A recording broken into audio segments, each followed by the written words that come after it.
Hey everyone, welcome back to the channel. Today's video is all about the brand new DJI Osmo 360.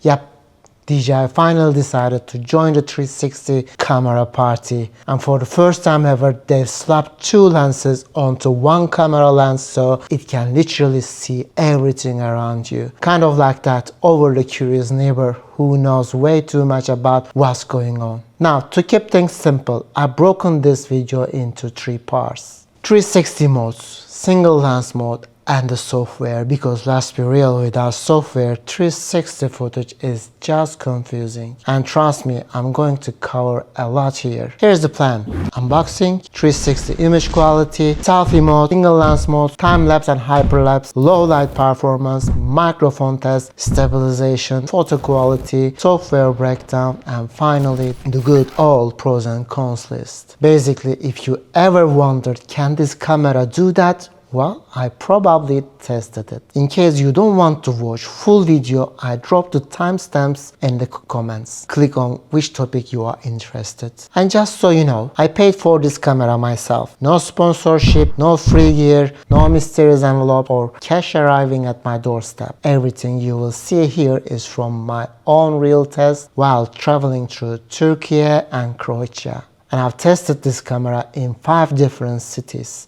If you are wondering which city I'm showing you on the screen, just drop me the time code and ask please. Oh, and one more thing, this isn't the only video coming. I'll also making comparison battles. DJI Osmo 360 versus Insta360 X5 versus Osmo Action 5 Pro, and of course the ultimate test, can it beat my all-time favorite, the Pocket 3. Spoiler alert, if you can't outshine the Pocket 3, you're not making to the best camera list. Sorry Osmo 360. So if you don't want to miss those epic showdowns, make sure to subscribe and hit that bell. Seriously, those videos are going to be fun. Maybe while you're watching this video, I've already published those videos. Check in the links in the description below. Alright, enough talking.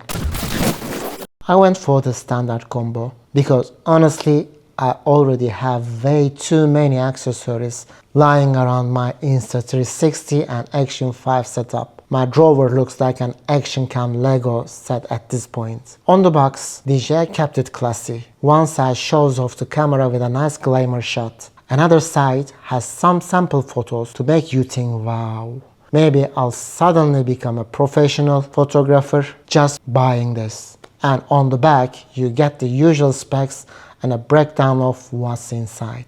Some of the key highlights that DJI is bragging about here: a 1-inch sensor, 8K at 50 FPS for full 360 video, 10-bit color in both normal and D-Log M, 100 megapixel photos. Yep, megapixels are back. A magnetic quick release system, 100 minutes of 8K 30 FPS recording, 4K 120 FPS in single lens mode, and yes, support for USB-C microphones.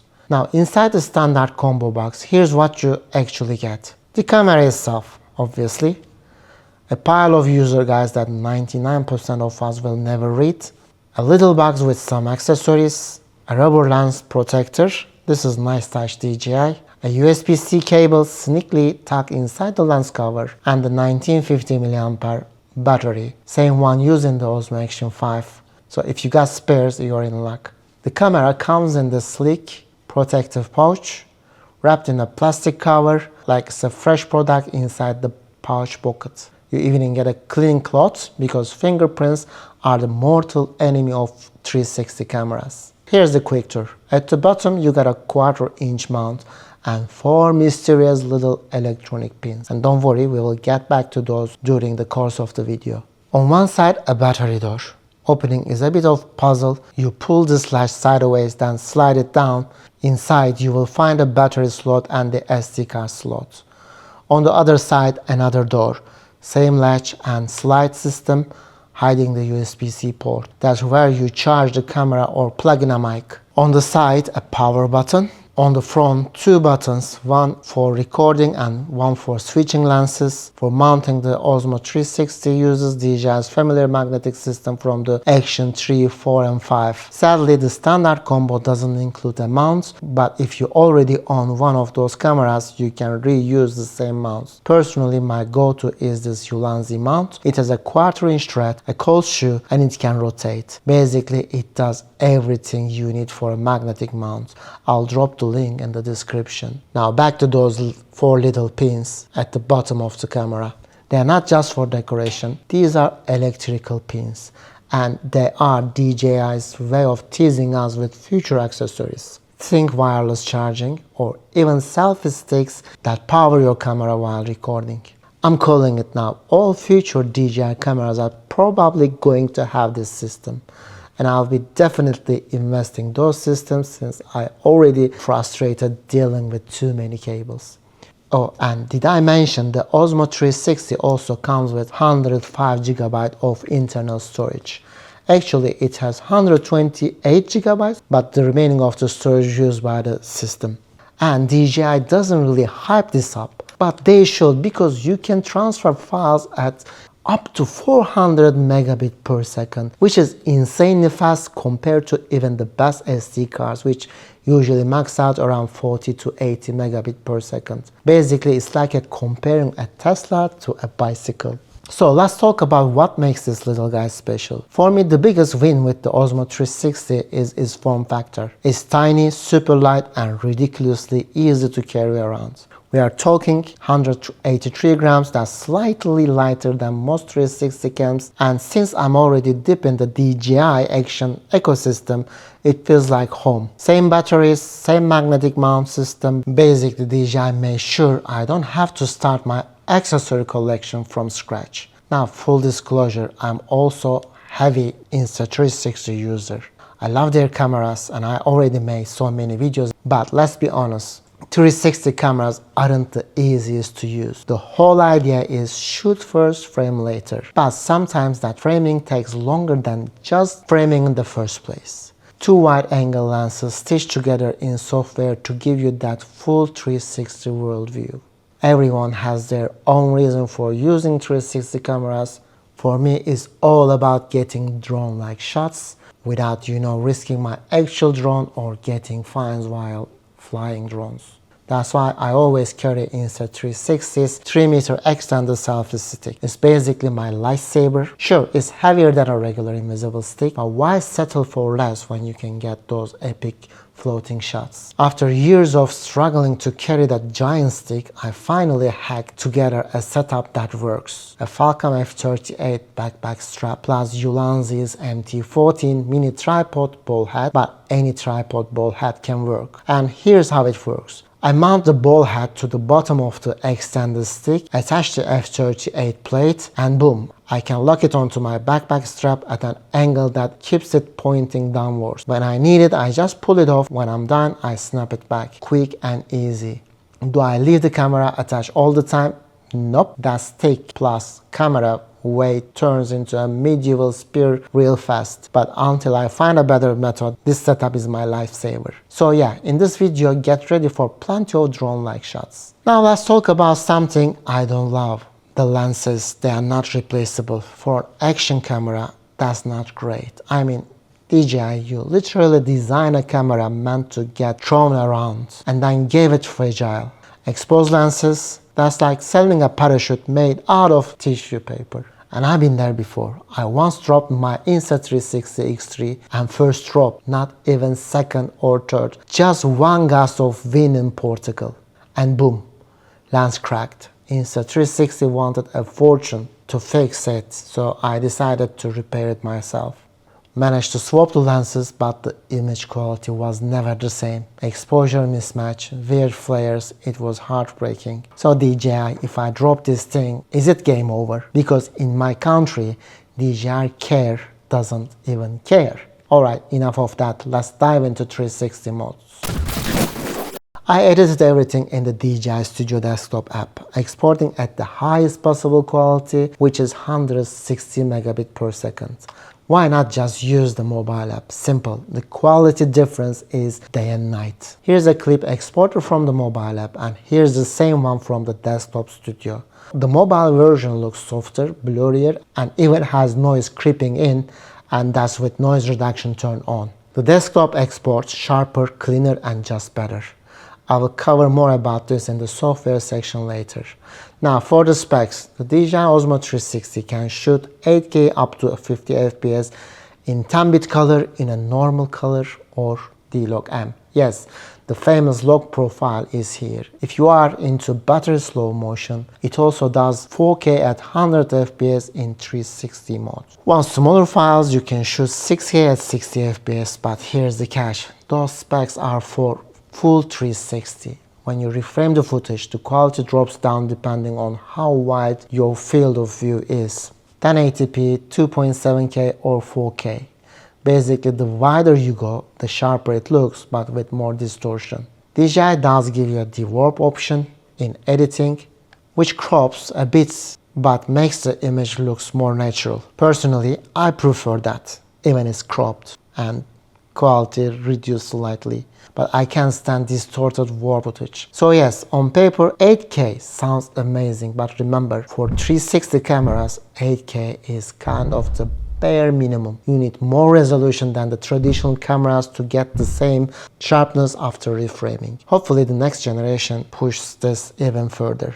Alright, let's kick things off with some 8K 25 FPS footage from Croatia. Image quality here is gorgeous, since the place is also gorgeous. The blue sky popping through the stone walls looks like a painting. Colors are vivid, punchy, no complaints at all. The classic 360 camera trade-off is here though. The center of the image looks tack, sharp, while the edges get a little soft and blurry. But honestly, with that 1 inch or 1/1.1 inch sensor, the center focus is where your eyes usually go, so it's not a deal breaker.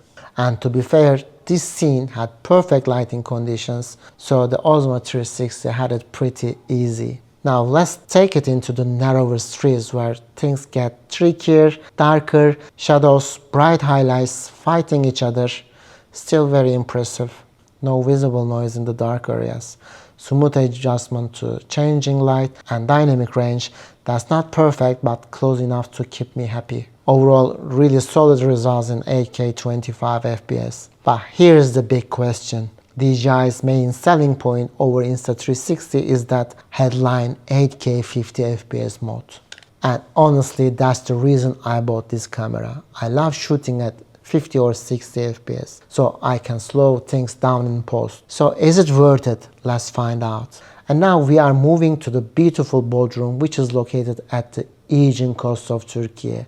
Kayaking day, not a single cloud in the sky, the water crystal clear, and my 4-year-old son Tunay is paddling like a champ trying to help his mom. While I'm just chilling, filming everything on my 3-meter selfie stick. Now, the corners are a bit soft, again, normal for 360, but the exposure balance and contrast are spot on. The only issue when facing the sun directly, my face looked overexposed. Here's the thing though, 360 cameras live and die by their stitching. And the Osmo 360 stitching is fine, not better or worse than the Insta360, but if you hold the camera at the stitch line, you will see issues. Even though these cameras are shoot first, frame later, you still need to think about where the lenses are pointing. This clip is stunning. Sun rays dancing on the water, rocks clearly visible underneath, and Selan is exposed beautifully despite the tricky backlight. Even using the dewarp option, you can see some edge warping, like that boat looking a little strange. But hey, that's 360 life.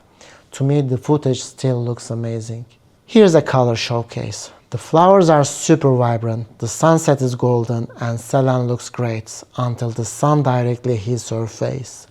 Then even with exposure set to -0.3, she is overexposed. Bright sun is just brutal on these cameras. Another warping example. Check out this wall. Even after using the warp, it's still bending like Esin and Salvador Dali drawing. And fixing it means cropping a tone, which isn't ideal. From a different angle, the wall looks straight, so sometimes it's just about reframing smartly. Now let's go on a boat tour together.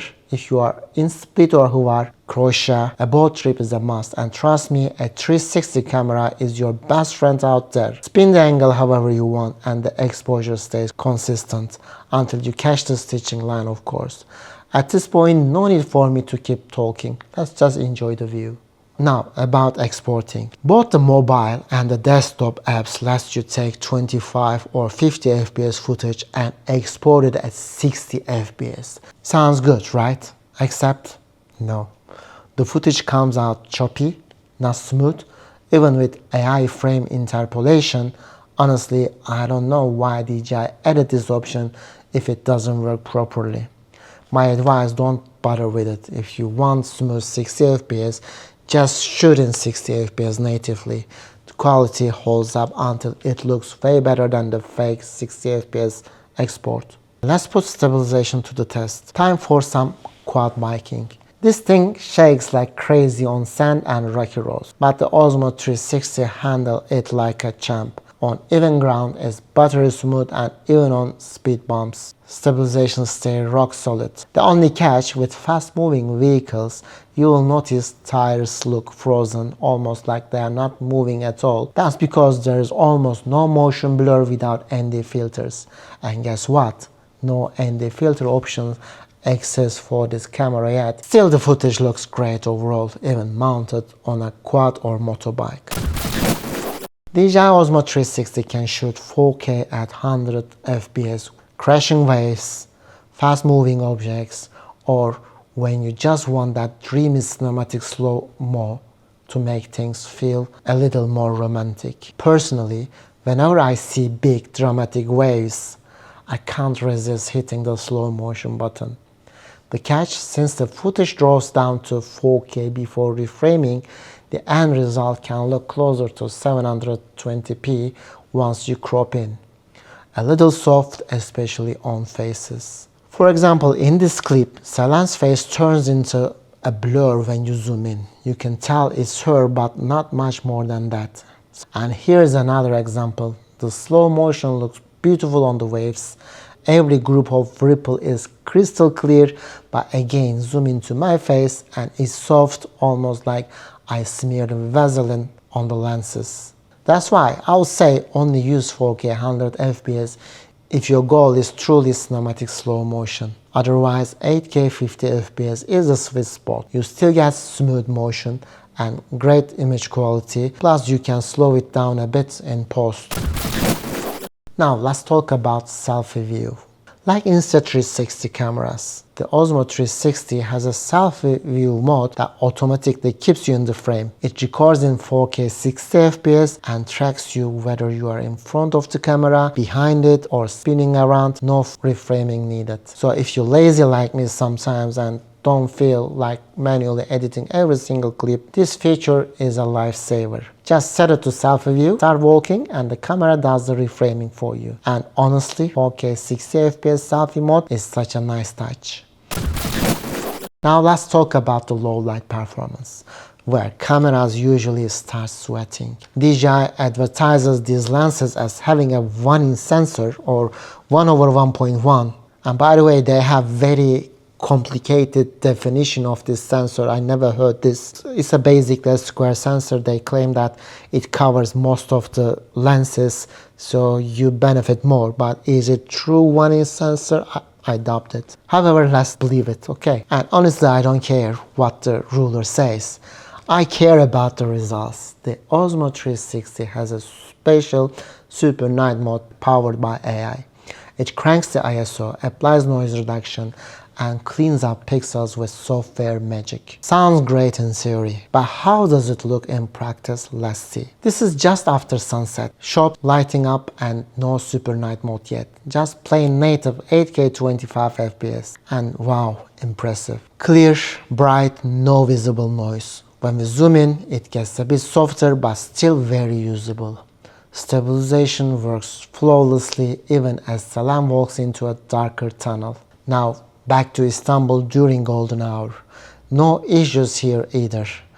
Beautiful colors, vivid tones, maybe a little soft but still very usable. As it gets darker, still no super night mode. The street lights keep things visible, color stays intact, no major noise. Well done DJI. And still no super night, even in darker scenes. The camera keeps up. Sure, the image gets darker, but so does real life. When Selam passes under the street light, the image brightens smoothly, still no ugly noise. Okay, time to flip on super night mode. Instantly the image gets brighter, cleaner and smoother. No jitter from stabilization, no visible noise. It looks fantastic, especially when there is at least a little bit of light in the scene. Push it into really dark conditions though, and super night starts showing its limits. The image gets soft, colors shift a little, and you can tell the AI is working overtime. In super night mode, you are capped at 30 FPS in 8K or 6K. No 50, 60 FPS options here. Let's talk about D-Log-M. This is one of the DJI's biggest selling points for serious shooters. D-Log-M is DJI's famous flat color profile, log profile, perfect for post-production. You can easily convert it to Rec 709 in the DJI app or Studio app, which even comes with built-in LUTs. Or you can download DJI's correction LUTs from their site and do your own grading in Resolve, Premiere, or Final Cut. And if you don't like DJI's look at all, just slap on your favorite LUTs instead. The flexibility here is fantastic, and the results with this color grading technique, DJI with the D-Log-M really shines. And yet, really, this is the biggest selling point for the DJI. Alright, let's check out the time-lapse feature. The DJI Osmo 360 can shoot up 8K time-lapse in 360 mode. On paper, that sounds amazing, but when you compare it to the Insta360 X5, which can push time-lapses up to 11K, it feels a little underwhelming. And yes, in my Insta360 X5 comparison video, I will also compare the time-lapse feature in both cameras. Stay tuned for that. The footage looks fine, but the colors are on the flat side. They don't really pop or wow me. Also, there is no 10-bit option in time-lapse mode, which is a bit disappointing. The image tends to look softer, and if you zoom in, you will notice a bit of noise, even during daylight shots. Is it terrible? No, not at all, but I've seen better results from competitors. On the plus side, you can also shoot 8K hyperlapses, and the camera bakes in stabilization directly into the final output. That's actually very handy, especially if you plan to speed things up in post. And here's the good news. In hyperlapse mode, 10-bit is available. Now, let's move on to the photos in 360 mode. The Osmo 360, this little device, can you imagine that, can shoot 120 megapixel photos in 360 mode. Sounds huge, right? And yes, they come out as JPEG files, so you can open them directly in pretty much any editing app. No need to run them through the DJI Studio first. If you do take them into the app, you get some extra flexibility. You can reframe, keyframe, and create videos from those stills. Adjust your field of view however you want. Change the aspect ratio easily, 16:9, 4:3, 3:4, 1:1. But here's the truth. Those 120 megapixel photos aren't as sharp as they sound. Once reframed, they look soft, blurry, and lacking detail. Honestly speaking, they feel closer to 4-6 megapixel photo in real quality. So yeah, big megapixel counts, but don't expect DSLR level photos here, or even iPhone 14. Not Pro, just 14 level photos. Alright, we finished the 360 mode and how this camera performs in the single lens mode. And trust me, there is a lot to unpack here. Honestly, I feel like DJI secretly designed this camera to be the Osmo Action 6 that never showed up. Historically, we will get the Action 6 in August, and now it's September, and no crickets, no leaks, no rumors, nothing. Maybe DJI just went, who needs an Action 6? We got this thing now. And to be fair, with these features, the Osmo 360 could definitely dethrone the Osmo Action 5 in many areas. And yes, we will be making another video comparing to Osmo Action 5. Wait for that. But if your plan is to use it underwater, I wouldn't recommend it just yet. Yes, it is waterproof up to 10 meters or 3.3 feet, but it's not fog proof, which means if you go diving without a special dive case, your footage is gonna look like it was filmed inside a sauna. And also, due to the lens design, these cameras cannot focus properly under the water due to light refraction. That's why you need a proper dive case. Also, DJI does not recommend DJI 360 using underwater yet, although it is waterproof up to 10 meters. Right now, no dive case exists. Come on, accessory companies, DJI did not produce it, but maybe you can do it. I'm calling you, Lanzi, Telesyn, or whoever wants to make it. Please make it. Hurry up, because I want to compare this under the water with the Insta360 X5. Okay, in the single lens mode, this little beast can shoot 5K 60 FPS in 10-bit and even in D-Log M. For a single lens on a 360 cam, that's impressive. The lenses are round, but the image is surprisingly sharp corner to corner in the standard dewarp mode. Under good lighting conditions, the results are really nice. When walking through shadowy areas, I did notice the footage gets a bit noisy, even with noise reduction set to 1. And personally, I tweak my settings by dropping the texture to -1. I don't want very sharp images. And the noise reduction to +1 because I hate spending hours cleaning up noise in post. Dropping the frame rate to 25 FPS shows similar noise levels, especially in the shadows. To be clear, you really have to zoom in to notice it, so most people won't care. At 4K 60 FPS, shadows still carry some noise, but highlight stays clean. Now here's where it gets interesting. This camera can do 4K 120 FPS, but only in boost mode. In the normal video menu, you get 155 degrees field of view, which is already super wide. Normally with cameras like the Osmo Action 5 or GoPro Hero 13, you'll have to buy a separate FOV boost lens. But with the Osmo 360, thanks to its lens design, that feature comes free. But here's the catch. Boost mode looks incredible, super immersive.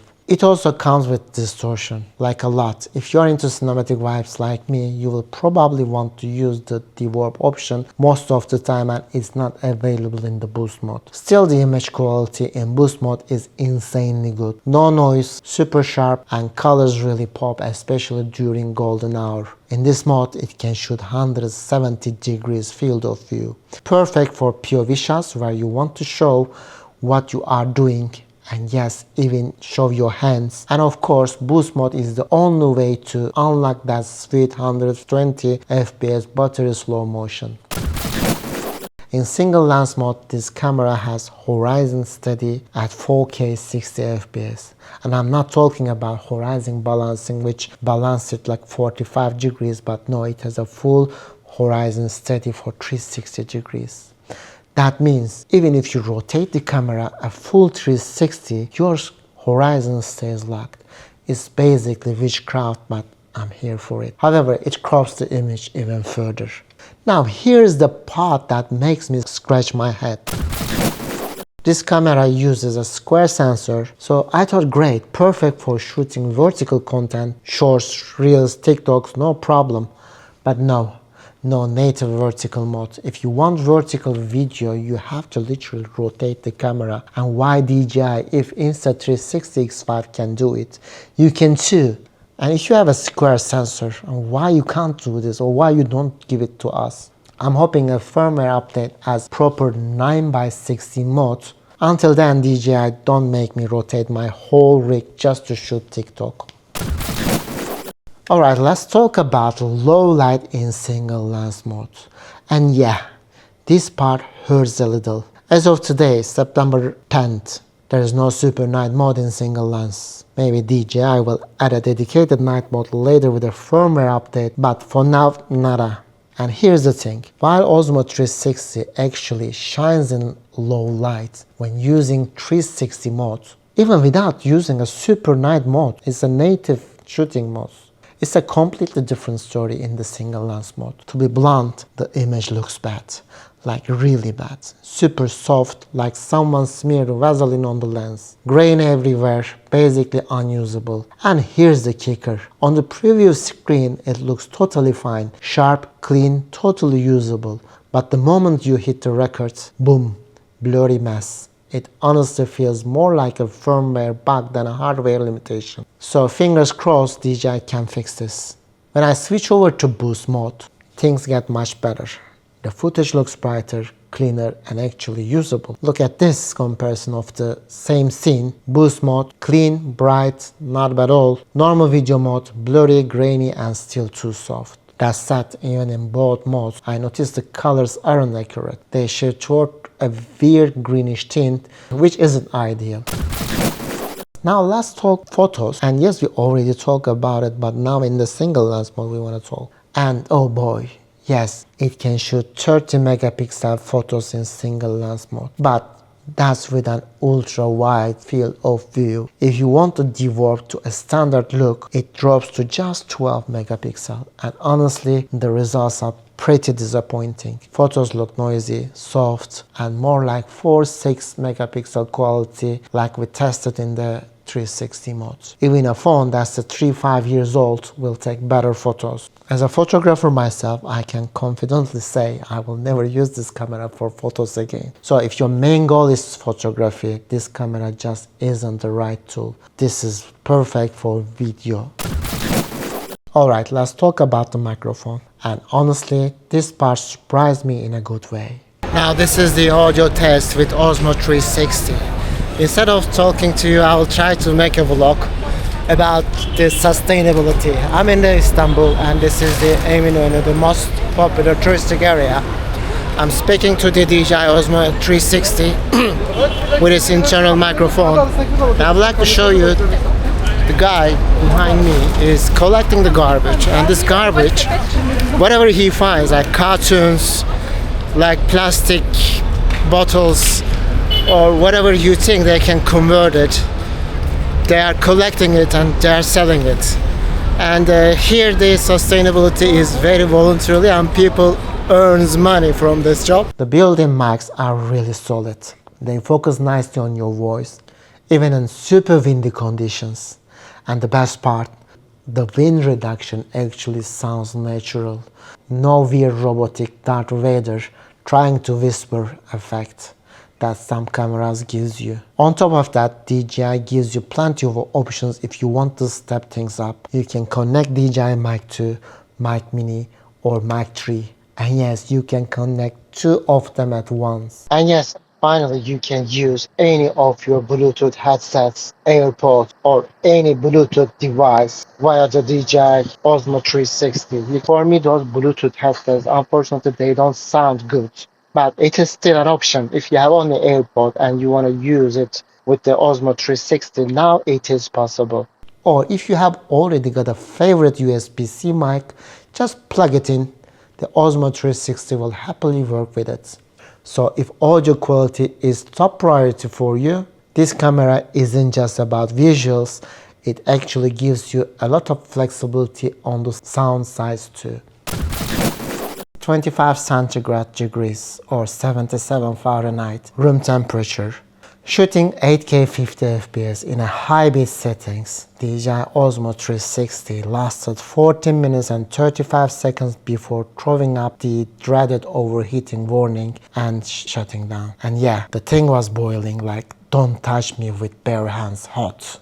It was really hot. After letting it cool down, I squeezed out another 13 minutes of footage, rinse and repeat a couple more times, and in total I managed about 15 minutes of video before the battery finally tapped out. In 8K 30 FPS, it took 34 minutes before the camera overheated and stopped recording in the exact same conditions. Repeat the same process after letting it cool. I managed to shoot total 18 minutes until the battery dies. DJI promotes Osmo 360 camera that can shoot 8K 30 FPS, 100 minutes, also 8K 24 FPS 190 minutes, but they are in the endurance mode, which is actually low quality mode. Here's the catch, guys. This camera shoots maximum 13 minutes video, 17.2 gigabyte file size. However, the catch is not this one. This is okay. After 30 minutes, it creates another file. Still, this is not the quirk. The quirk is 8K 50 FPS and 8K 30 FPS have exactly the same file size. 30 minutes video, 17.2 gigabytes. It's weird though, very weird, because if you're shooting in the same conditions but more FPS, you should get larger file sizes, right? Am I correct? If I don't know anything, you know, please tell me. But 8K 50 FPS and 8K 30 FPS shouldn't be the same file sizes. This gives me an idea that it reduces the quality in the 50 FPS, right? So we saw it in the results already. 50 FPS comes a little bit softer than the 25 FPS. Now let's talk charging, because this part is actually awesome. The Osmo 360 supports fast charging with a 30 watt PD charger, and I've been using one from Anker that I absolutely love. It's crazy fast and it can even charge your laptop or MacBook through USB-C. But here's my favorite part. It comes with a retractable Type-C cable built right in, plus another cable that doubles as a wrist strap. That means no messy cable spaghetti. No digging through a drawer trying to find a fast cable. Just plug in, charge up, and when you're done, the cable retracts back inside like magic. You can also attach your own cables for more power needs. It has one more Type-C PD port as well as one USB-A port. You can charge 4 devices at the same time, and it can give you 165 watt total power output. It can deliver up to 100 watt power for your laptops. Oh, and the power bank itself is a beast, 25,000 mAh, enough to charge the Osmo 360 almost 10 times. On trips with my wife, this thing charges my phone, her phone, the cameras, even the laptop. Total game changer. I like it so much. That's why I want to mention about this power bank, and I will be dropping my affiliate links below in case you want to supercharge your device on the go. However, if you don't want to buy this device, any PD charger with 30 watt output will give you the same results. So charging times with the Anker PD charger, from 0 to 80% it took 23 minutes, and from 0 to 100% it took 44 minutes. So basically a quick coffee stop on your trip is all you need to use the Osmo 360 back to full power. Okay, now let's talk about the software, which is honestly the most important part of any 360 camera. Because the whole point is shoot first, frame later. If the software doesn't deliver, the whole experience falls apart. First, the bad news, the mobile app just doesn't give you the same quality as the desktop app. Yes, Insta360 has the same issue, but with DJI the difference is way too noticeable. That said, the mobile app itself is actually great. I am editing on an iPhone 14 and everything runs better smooth. And I'm not saying iPhone 14 Pro Max, no, just 14.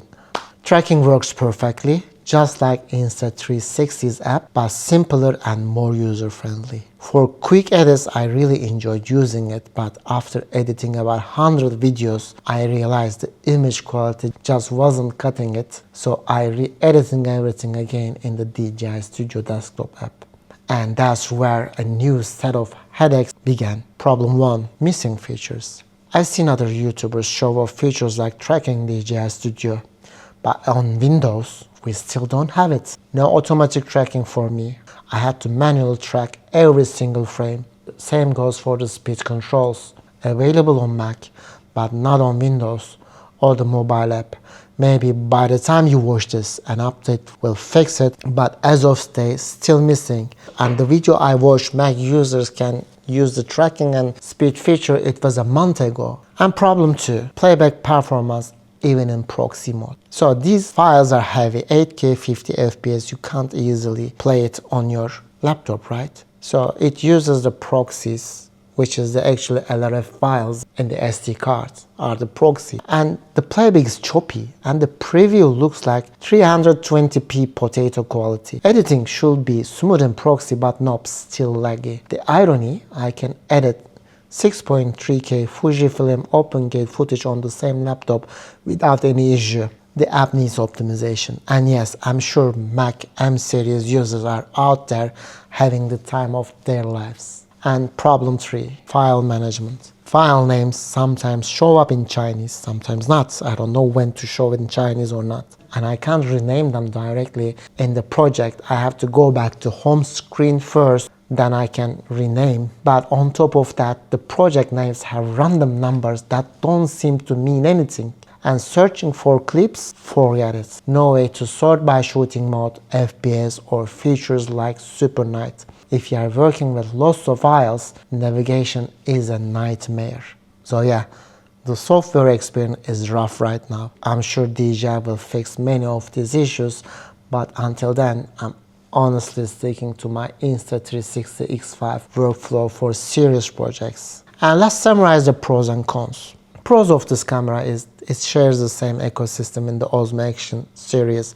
Same batteries, same magnetic mount, same mic system. And small and lightweight design. I really like the design. This camera really feels very small in my hand, and my hand is very small as well. 8K 50 FPS in 360 mode, the killer feature I use the most. Even the image quality a little bit drops. And excellent low light performance in 360 mode with balanced dynamic range. And I am very much excited about these 4 electric pins. And surprisingly very good microphone quality with lots of connectivity options with 10-bit recording plus D-Log M. And now it's time for the cons. No vertical mode in the single lens mode. A big miss for social media creators, where this camera has an opportunity to make it because of its square sensor. The lenses, they are not replaceable. Terrible low light in single lens mode. Photo quality is poor in both 360 and single lens, despite the 120 megapixel, huge numbers on paper. And the colors are coming to me a bit flat, guys. This camera doesn't have any other color profile. It has only standard, or you can shoot in D-Log M. And you can color grade later, but I miss having a vivid mode for quick action shots straight out of the camera. And let's wrap up. So overall, this is a fantastic 360 camera with tons of potential, but it also feels like DJI rushed a few things, especially on the software and single lens side. As I mentioned before, I'll be making comparison videos soon. DJI Osmo 360 versus Insta360 X5 versus Action 5 Pro versus my personal favorite, the Osmo Pocket 3. So if you don't want to miss those, hit that subscribe button and turn on the notifications. If you believe anything that I haven't covered in this video, please feel free to ask me. I'll be happy to answer you. See you guys in the next video.